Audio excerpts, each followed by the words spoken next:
Lining up at Starbucks so early in the morning just to get some breakfast?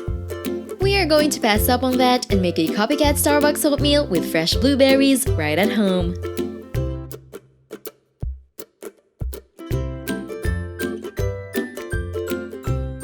First off, pour the coconut milk into a saucepan and bring it to a boil. Next, add in the oatmeal, ground cinnamon, and agave syrup. Stir to combine. Then, reduce the heat and let it simmer uncovered for 5 minutes. Make sure to stir occasionally. Now cover the pan and let the oatmeal cool for 5 minutes.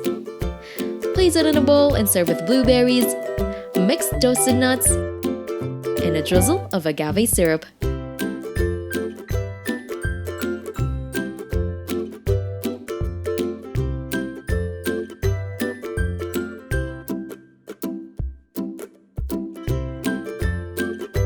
Don't forget to hit like, subscribe, and turn on that notification bell to catch more easy and tasty dishes to try at home.